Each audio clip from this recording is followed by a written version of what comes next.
Hello and welcome back to the Love Letters to You podcast. I'm your host, Abby Bergman, and I am so excited for today's episode. I still have yet to announce this podcast, so I don't think anyone is listening to this, let alone in real time. But if you are, or if you're curious, I've decided I'm going to upload bi-weekly on Mondays, and I was planning on recording an episode last week to have uploaded for Monday, which is today, but I just didn't do it. And then I got thinking about the Grammys and how there was probably going to be a Reputation Taylor's version announcement. And I'm like, okay, well, I do want to talk about that, obviously, in our little weekly debrief where we kind of talk about just random stuff that's been going on. And so I was like, okay, it'll be good to record the podcast on Monday because then that announcement will be out and this podcast will be timely and not outdated. Well, I also wasn't sure what I wanted this podcast topic to be about. So there's that too. Well, we have a lot more to talk about than Reputation Taylor's version. And considering I didn't already have a topic prepared for today, we are in fact going to talk about the brand new Taylor Swift album that she announced last night at the Grammys called The Tortured Poets Department. I had to look at my computer to see what it was called because this is her longest album title by far. The next longest one is literally Speak Now. And I mean, I guess it's only 4 words, one of which is the, but that's probably why. And also, it is a weird name, Tortured Department, Poets. I don't know, it's just not rolling off the tongue quite yet, so we'll see if it ends up getting there. But in any case, instead of just including the Taylor Swift Grammy situation in our weekly debrief this week, we're going to be talking about the brand new album as the topic of today's episode. I also don't really know what to talk about in the weekly debrief. To be totally fair and honest, I didn't think about it ahead of time and wasn't jotting stuff down, but I don't think I really have much to say. Just because my mind is on music, I did go to the Travis Scott concert, which was so fun. I had a blast, and so obviously had been listening to a lot of his music. I now have Drake coming up in 2 weeks, which is so exciting, and he just performed his first show for this leg, I guess, of the tour a few nights ago. So I have the set list, and I'm going to be listening to that all the time, which is very exciting. Besides that, I mean, I guess there's more things I could think about, but I'm just so excited about this new album, so I want to dive right into it. I did my research, and by that I mean, obviously, watching the TikTok and stuff, but there are 2 people on YouTube who I really trust to get my Taylor Swift information from, and that is 1, Ali Sheehan, and 2, the Swiftologist. I discovered Ali over the summer, and I forget what the first video I discovered of hers was, but I know that her ranking all Taylor Swift songs or tier ranking all Taylor Swift songs came up on my explore page or whatever it's called, my recommended on YouTube a ton. I forget what the first video of hers was that I watched, but she's been a Swiftie for a really long time. She has a picture with Taylor. I think she went to the Fearless tour and was right next to her, and so she has been in on it. She knows all the lore, and I trust her information. And then the other person is the Swiftologist. His name is Zach. I discovered him at the end of summer or early fall. I watched a lot of his videos over the fall. He also is such an OG Swiftie. He has a whole podcast dedicated to Taylor Swift called The Evolution of a Snake. I've listened to a couple of those episodes. Those are so in-depth, but even just his YouTube videos are very detailed about all the things. He went to the Reputation Secret Sessions, and he went to Loft 89 and met Taylor at both of those. He has photos with her. He's met Andrea, her mom. He knows what he's talking about. He definitely has some more hot takes. He's not afraid to say when he straight up hates a song. He's not afraid to say when he disagrees with something she's doing and all that, blah, blah, blah. Allie's kind of a little bit more just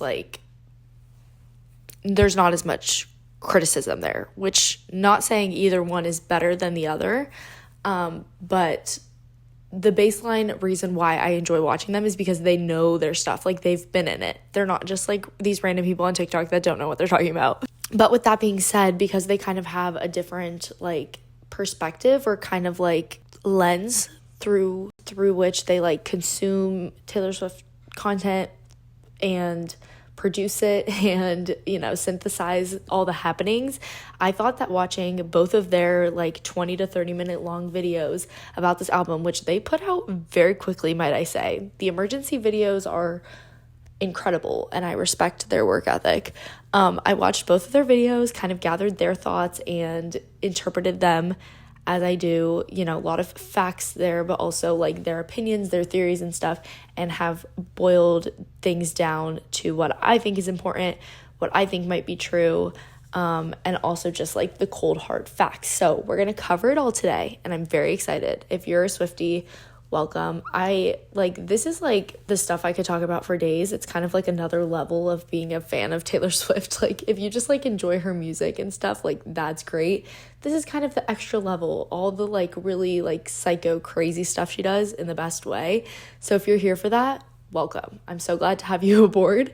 It's just so fun to be so passionate about something and figure out all the different things and get excited about different things. But if you have no interest in it, I totally understand that too. With that said, though, we're not going to be doing any crazy Easter egging in this video. So, that's kind of the vibe that's going to be going on here. And if that interests you, I'm so glad to have you along. I'm so excited for this album. Let's just get started. And I actually first want to talk about Midnight's winning Album of the Year at the Grammys, because that's a kind of side thing. Just that's a part of the Grammys that doesn't have to do with all this other stuff that happened last night. So the very end of the night, the very last award is Album of the Year, the most like sought after award, I guess. Only I think like 3 artists have won Album of the Year 3 times, either one of which is Taylor, or 3 artists in addition to Taylor have won it 3 times. And she has won it for Fearless, Folklore, and 1989, not in that order. Fearless, 1989, and Folklore. And so she won it last night for Midnight's, and she became the only artist to ever win Album of the Year 4 times at the Grammys. I also want to say I don't care about this stuff other than Taylor Swift. So I'm not very keeping up on what's happening in the world of Grammys, in the world of music, aside from like the people I enjoy and just like big headline things.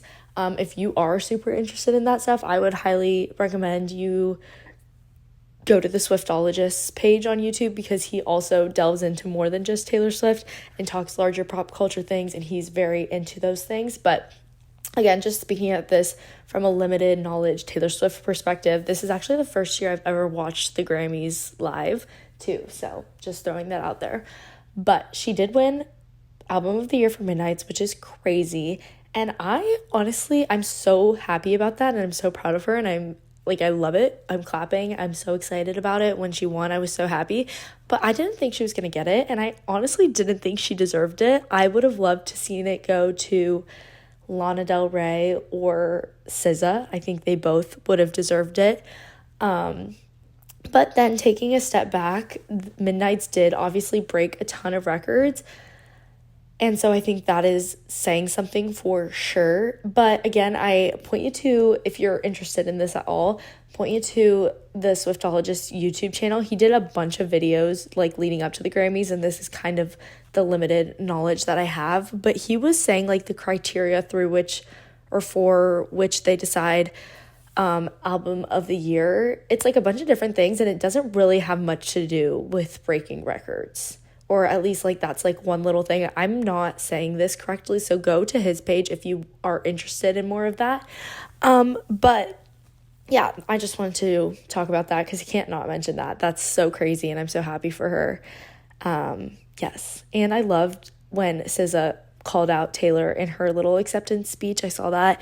I'm not a huge SZA fan, but like I like her music. I think she's super talented. So I love when people that I like and gravitate towards are like all friends with each other. I feel like I'm on like the right side of history, Okay, so now let's talk about the Tortured Poets department, but let's talk about like before we even knew that was a thing, because everyone was predicting an announcement at the Grammys, but not everyone, I would say, goes so far as to say a very few select group of people, if that, were predicting a brand new album announcement. I think we were all expecting Reputation Taylor's version.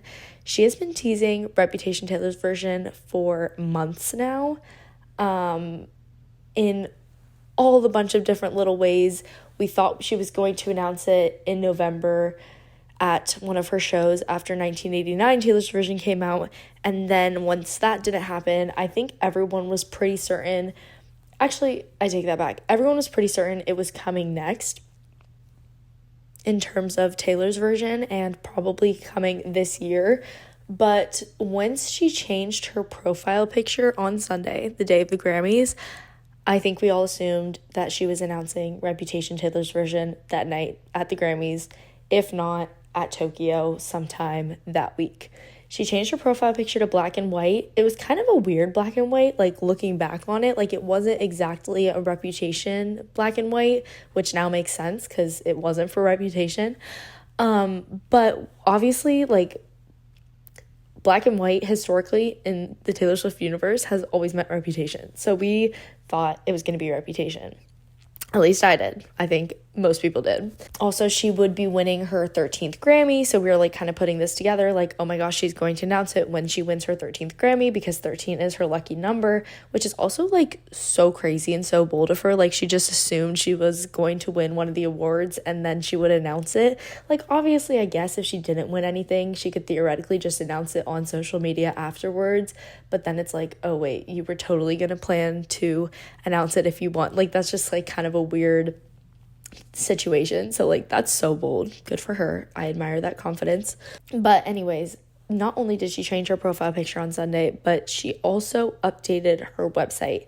And at first glance, it looks like the website is down. It looks like an error page, but when you dive into it, you realize that it's like a forced error page. Like, they made the page an error page. It's not a real error page. And it said error 321, which when you add 3, 2, and 1, you get 6. Reputation is her 6th album. That gives another clue, in quotes, to Reputation Taylor's version. Or so we thought.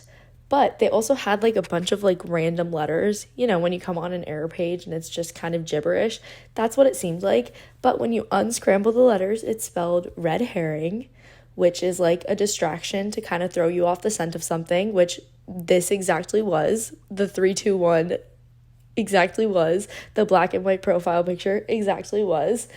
And then also somewhere on that page it said DPT, which backwards is TPD, which is now, we know, the Tortured Poets Department, or Tortured Poets Department.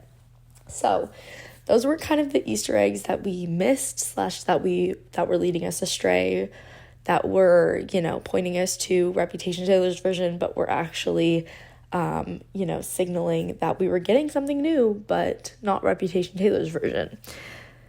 So then she goes up to receive her Grammy, and I am sitting with my sister and I'm like, oh my gosh, do we think she's going to announce something? Do we think she's going to announce something? And she starts talking about how it's her 13th Grammy, and I'm like, oh my gosh, it's coming.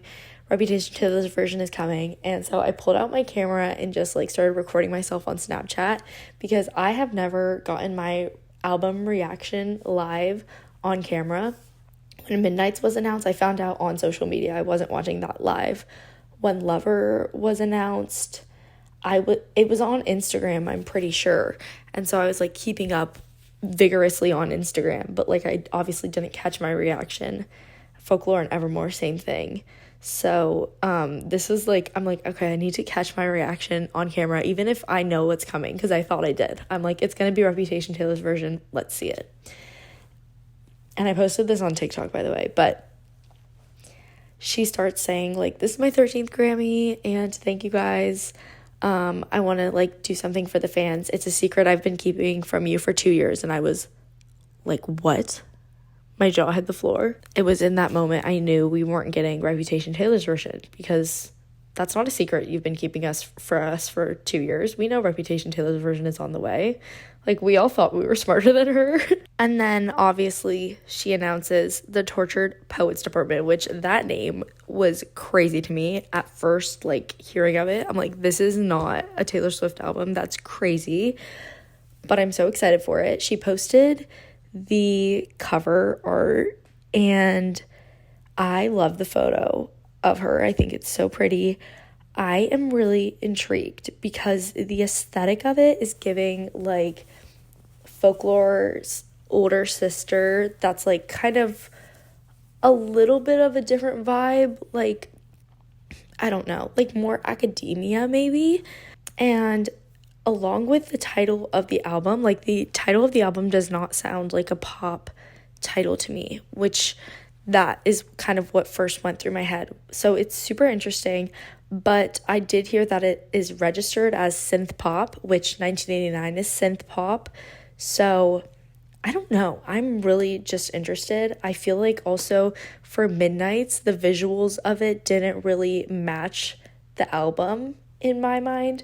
Also, kind of like the teasing and everything kind of made it, like all the visuals we got really made it seem like it was going to be a 70s, like rock, interesting sounding kind of album. And then we get like songs like Bejeweled and Karma and stuff like that.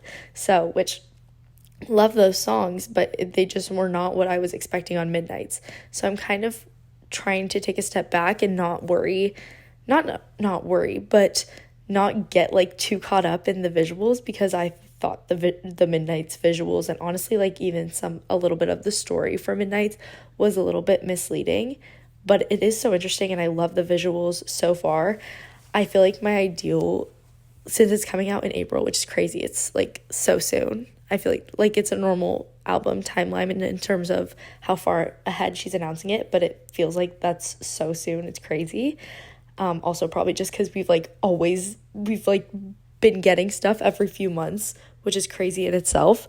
But I would love like an album that I'm playing all summer, and I think the visuals aren't giving me that, but it'll be fine if it's not an album, like a summer kind of album. But also like it very well could be, because we don't know how true to form, is that the right kind of word I'm supposed to use, how true the visuals are going to be to the sound of the album in my mind. So also something interesting about the album title, it's called the Tortured Poets Society, is that what it's called? Tortured Poets Department. And Joe Alwyn, Taylor Swift's ex-boyfriend, most recent ex-boyfriend, with whom she was in a relationship for 6 years, is in a group chat called the Tortured Man Club with some of his friends. Now, the whole Taylor Swift-Joe Alwyn relationship story could be a whole podcast episode in itself.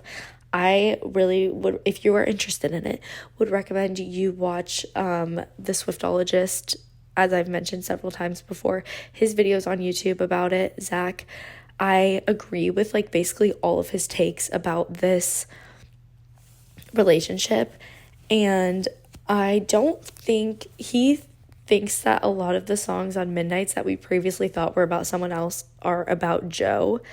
I don't think so. Like, I don't think Maroon is about Joe, but I do think Bejeweled is about Joe. Like, I think Bejeweled encapsulates the Joe relationship, like breaking down. Obviously, it's basically known that You're Losing Me is about Joe.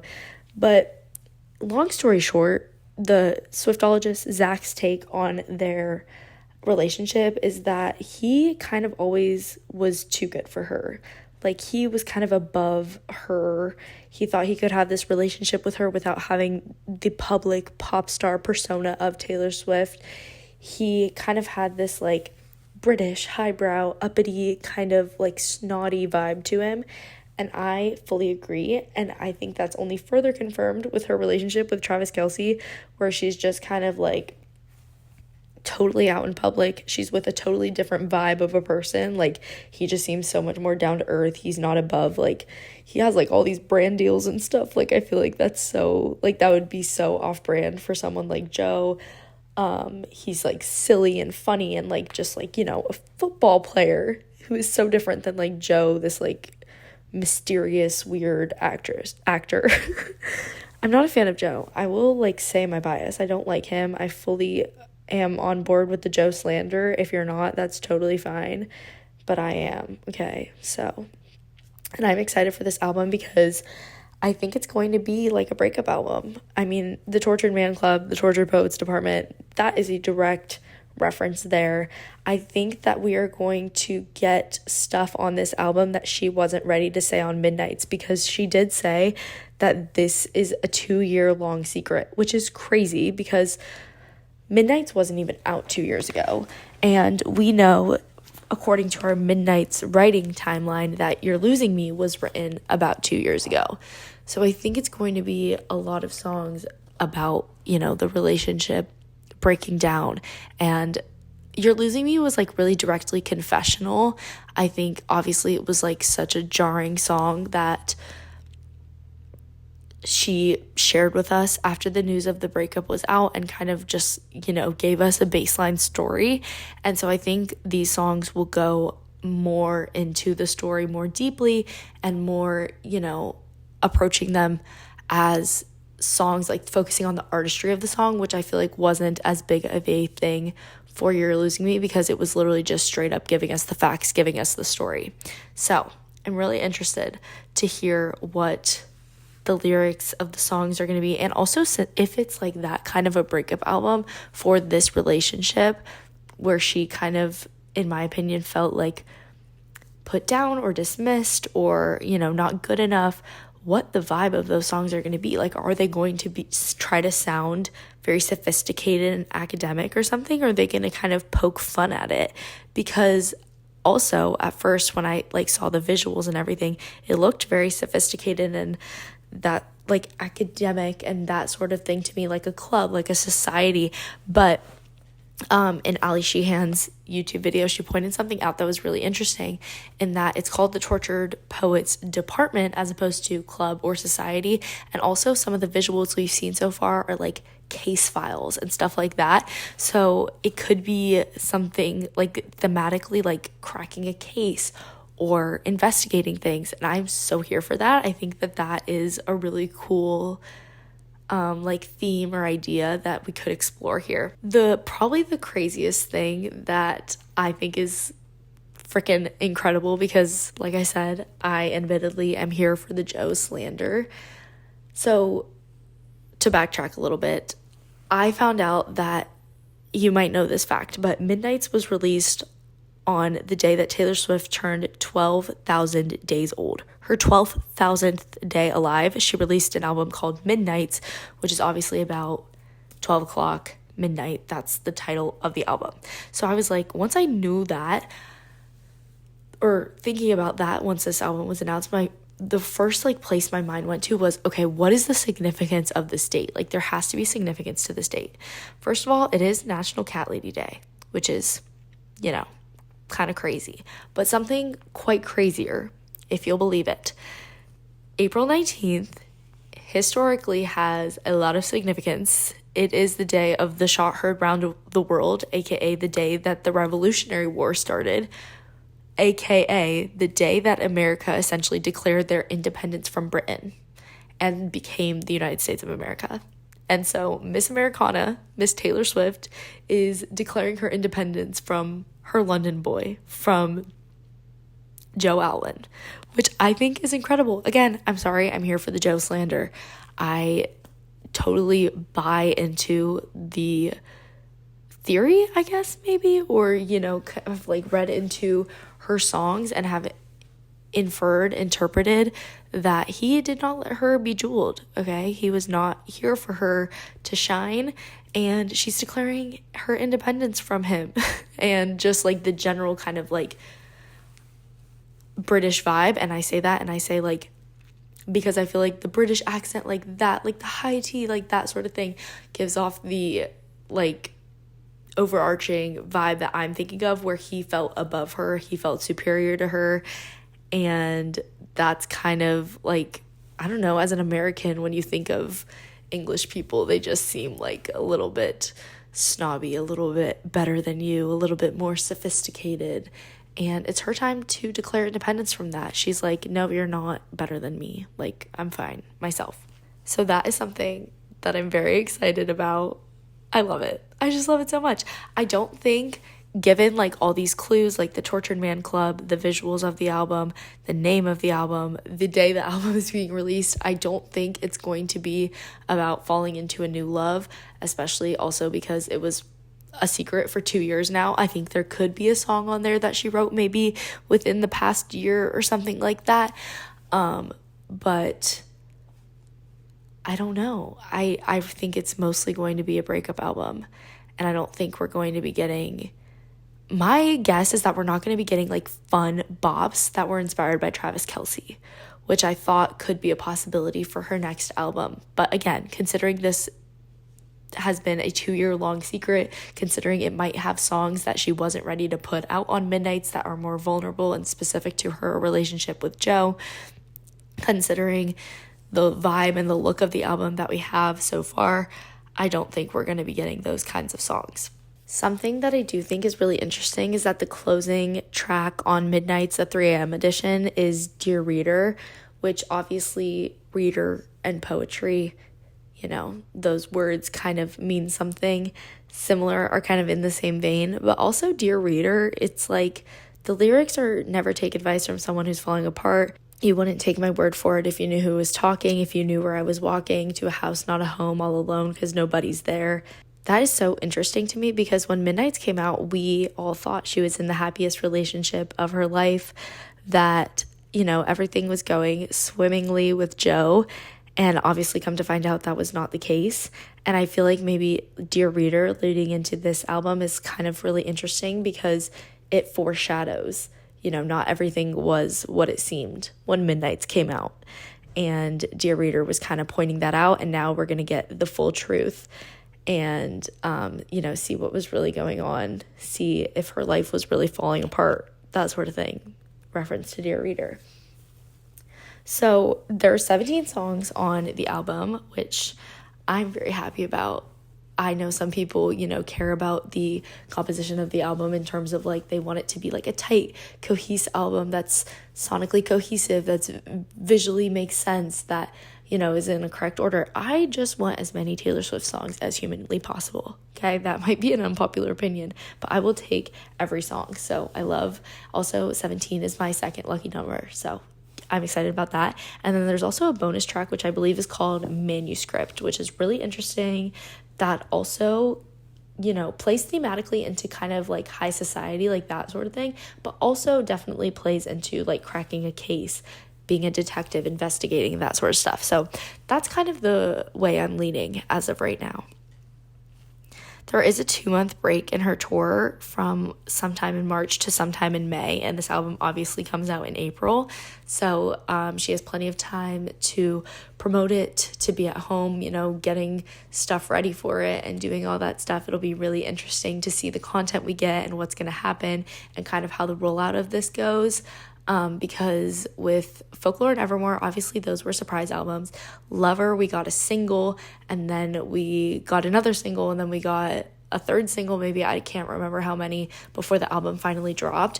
And that, it felt like she started dropping hints for Lover in early 2019, and it came out in August 2019. And this, we just found out about it. We had no idea it was coming, and it's coming out in like 2 months. So I'm very happy about whatever this rollout is going to be, because we get the brand new album. We have a date for it. We know it's coming out in literally like around 2 months. So I think the rollout is going to be similar to Midnights, where we don't get a single, and she maybe, you know, just gives us the track list in an interesting way, like she did the Midnights Mayhem with Me, or however she's going to go about it. But I think that we will not be hearing any of the songs before its release, which again, I'm okay with, because Lover, it was cool to hear the songs before it was released. Also, though, those songs were kind of a jump scare, you know?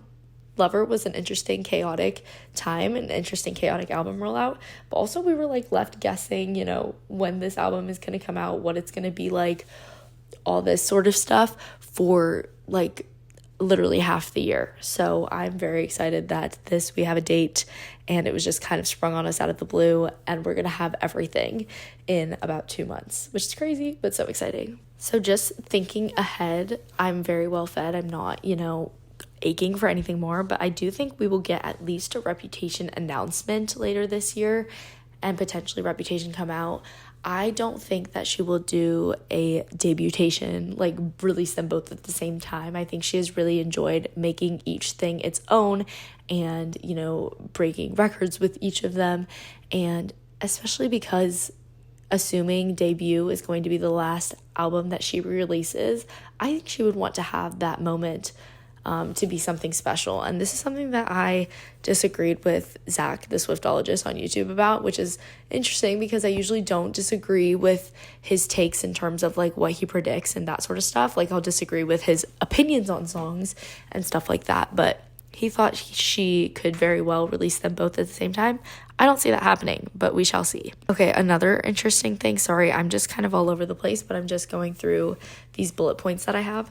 But a really interesting thing, it's not really interesting in terms of like it's a clue or something, but the announcement post on Instagram has already surpassed the amount of likes she got for her 1989 Taylor's version announcement post. I believe it's probably her most liked photo. That is just me guessing. I did go through her previous album announcement photos and it has surpassed all of them. So I'm just assuming it's her most liked photo, which is insane that it's her most liked album announcement photo, because I remember watching when Midnight's was announced, when Speaking Out Taylor's version was announced, when 1989 Taylor's version was announced, and all those number of likes were insane. Like it felt like she couldn't outdo the Midnight's rollout and how that was so record breaking. And then obviously the Taylor's versions came along, but she was on this huge tour. Like her hype was like so high, and to see that it's like really only getting bigger at this point, like she just keeps going up, is so crazy and cool to see, and I'm so proud of her. As if I know her, but you know. And then, okay, the last note that I have here, I feel like I could talk about this for so long.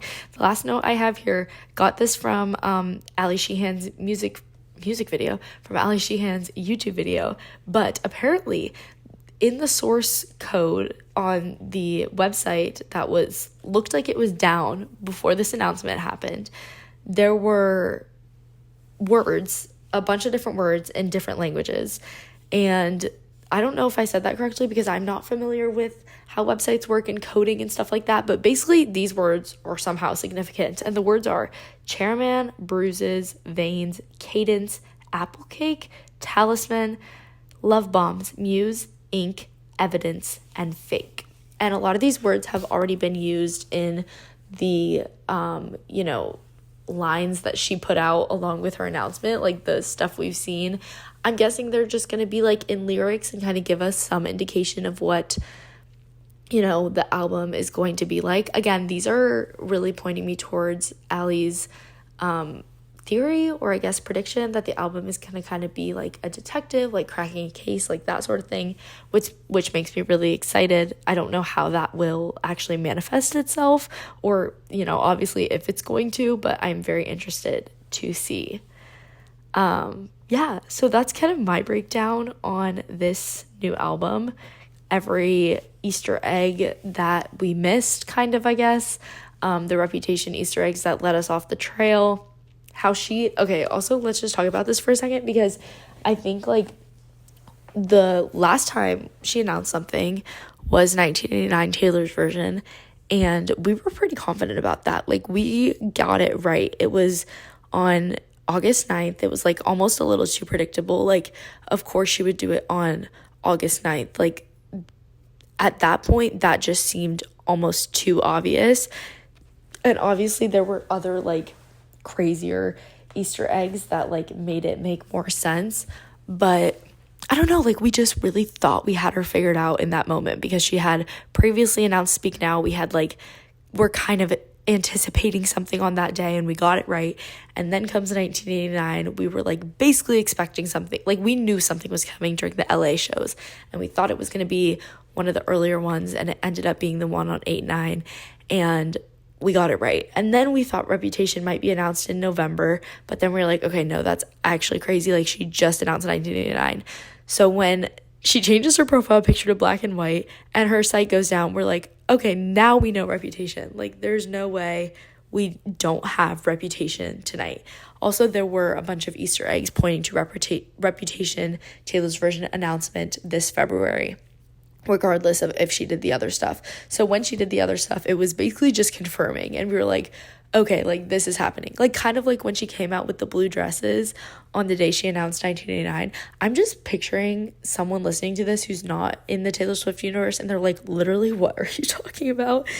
But Anyway, I digress. Like, when she came out on the day that she announced 1989 on the Eras Tour, she was wearing all blue dresses, which blue is the color for 1989. And that basically just confirmed our theory. We're like, oh my gosh, it's happening. Like, we really figured it out. Like, we're on to you. We got you. And that's kind of what it felt like yesterday. We were like, we know you. Like, it's Reputation. Your site is down.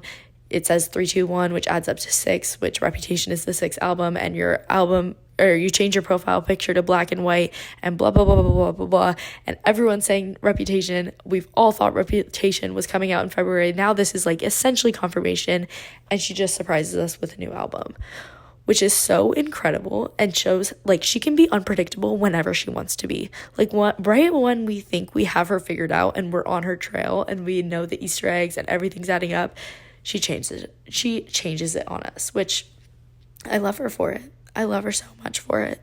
And I'm so excited for this new album. I can't believe that in about 2 months, I'm going to be listening to 17 or 18 new Taylor Swift songs. And one of them might be like one of my favorite songs. Like, I was thinking, because like how I listened to Midnights, like that doesn't feel that long ago. And those are some of my favorite songs, like Maroon, Midnight Rain. Bejeweled is one of my songs of this year. Dear Reader, I actually like just recently got into Dear Reader in the past like 8 months or something. So it's crazy to think that I could have some new favorite songs in a few months. And even if I don't, I'll have new songs to listen to, new songs to decode the meaning of, new songs to play over and over again. Okay, last thing before I go that I actually did want to talk about was whether she will change the Eras Tour set list or not. And I don't know. Also, the 2 YouTube videos I watched, Allie and Zach, they had different takes. Allie did not think she would be changing the set list at all, and Zach did. Zach thought he would, if it was like a Folklore Evermore vibe, she would add it onto those sets, or she'd tack it onto the end. I actually kind of forget what he said, but, you know, he said she could kind of like mix it in there in some different ways, but he definitely thought she was adding it to the set. He also said he had like heard a rumor that she was going to announce a new album at the end of this year and continue the tour kind of revamped with this new album into 2025. Obviously the timeline of the rumor is wrong, but he thought kind of the concept of it could be the same with her revamping the tour to include this. Quite frankly, I don't know. He also said like he thought Midnights maybe was the pop album she needed to put out in order to generate buzz for this tour, and that this one could kind of be more Folklore Evermore vibes that, you know, isn't the big pop banger that Midnights is that we needed for the tour. I don't know if that's true. Again, it's registered as synth pop, and also I think the content on this album would not have gone on an album released around the Midnights time, regardless of whether or not she was going on a tour, because she hadn't announced her breakup. She wasn't ready to release those kinds of songs, if these kinds of songs are what I think they are. So I hope that made sense. But those are kind of like my ramblings. I don't know if she's going to change the Eras Tour set list. I really don't know. I feel like I cannot make a confident prediction either way. And even if I did make a confident prediction either way, it's always like very not confident to a certain extent, because she can do whatever the frick she wants. Like Taylor Swift, one thing about her, she stays doing whatever she wants. Like, just when you think you have her figured out, she changes it. We know this. But honestly, even just when you think like she'll follow the rules, she won't. Like, she left Debut off of her Eras Tour set list. She can do whatever she wants. But regardless, I'm very interested to see if she changes the set list, and I'm very excited. And also, like, now thinking about it, like, she's on the Eras Tour. Obviously, it already has these visuals, the merch, all that. Already has a movie out, like, and this new era isn't included in that, which is kind of crazy. So she might do something even crazier. I don't know. Like, I really don't know. It'll be really interesting to see, and I am sat for you, Taylor, always. But yeah, that's my ramblings of the Tortured Poets department. Again, I had to look at my computer to see what the name of the album was, because it's still not rolling off the tongue, but I'm very excited. The color scheme is white, like white and black, but mostly white, which we've never had before, which is really exciting. And again, it could be kind of the antithesis to Reputation. I don't know if antithesis is the right word, but kind of how Rep is the black and white scheme, but it's like Black, and obviously a lot of those songs are about falling in love with Joe, that this is kind of coming out the other side of it. And it's really interesting because obviously I keep going as I say, like, I'm going to stop talking now, but I keep talking, so I apologize. But these things are just coming up because there's just so much to talk about. But basically, like, Reputation, the color scheme is black and white, but it's like the emphasis is on like the black, the dark, and all that. And that's because of the Kim and Kanye situation, and that's kind of the character, I guess, she created for that. And like the dark, like, you know, bad bleep songs are about that situation, and then there's the love songs about falling in love with Joe, but they're still on that album that has these dark aesthetics. So it's so interesting that this album that has, you know, kind of like moody aesthetics, but they're brighter, they're lighter, they're white, is about presumably her breakup with Joe, is really, really interesting. So I think that's actually it. Thank you so much for listening. I'm so excited about this album, and if, you know, as more news comes out about it, I will definitely be keeping updated with it and updating you all if you're interested. Maybe not a whole other episode until we get some, you know, bigger chunks of information, but definitely keeping up with it week by week, because I'll be doing that no matter what, even if I didn't have anyone to talk to about it. So yeah, I love you, and thanks for listening to this love letter to you. I hope you have a great week. This is obviously kind of a different episode just because this is all I talked about. But, you know, what else is there to talk about the day after a Taylor Swift announcement? So, yeah, I hope you have a great day. I've been talking for a while. I feel like by the end of the podcast episodes, I'm like, I need to shut up for like a year. And that's how I'm feeling right now. So I'm rushing this little outro. But I hope you have a great day. And I love you. Bye. XOXO. Abby.